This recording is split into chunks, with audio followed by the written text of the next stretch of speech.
Decision from Pierce County prosecutors. They charged a man with rape, even though they don't know who he is.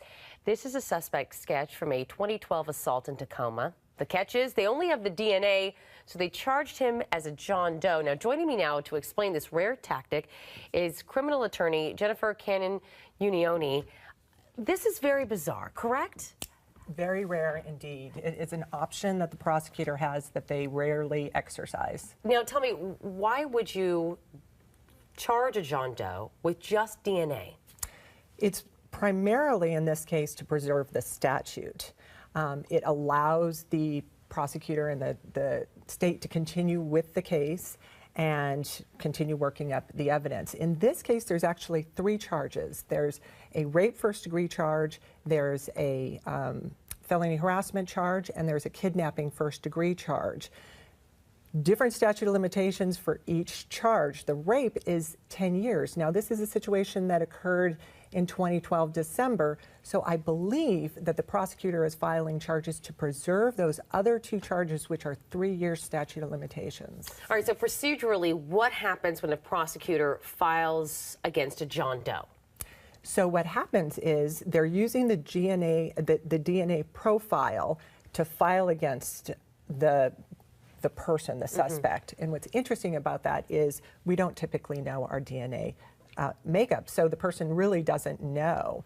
Procedurally, how that works is they go into court, they tell the judge they want charges to be filed, and the judge agrees, they find probable cause, and then they issue a warrant for this person's arrest. And you and I were talking about this. Either he unfortunately has to end up being arrested for another crime, get on the DNA profile list, or he can be used to connect other crimes together. Correct. So what they're doing is they're preserving that charge, and they're hoping that they have this DNA profile, and what they want to be able to do is hopefully match it, and they're able to preserve it because this case is now going to be on a warrant status. Now, what are the pros and cons of this approach? Are there any issues, with, liberty? Absolutely. And there's some really good arguments on both sides. The pros in this particular case are, when you look at the facts, this is a potential predator serial rapist, and we want to protect the community, we want to punish this person, we want to vindicate the victim. But the cons are, wow, how can they do that? And as long as the complaint is sufficient, and our courts have held that DNA description and profile, because it's so unique, is sufficient, you can do that. But as time passes, evidence goes away, memory fades, so it becomes harder for a defendant to put on their case.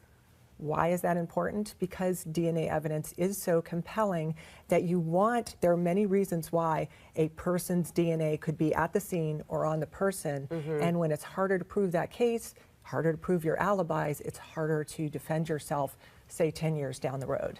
It's a bold move. We'll keep an eye on this case, and thank you so much for coming in this morning, My pleasure. Jennifer, and explaining this, because we just went, wow, this is unique.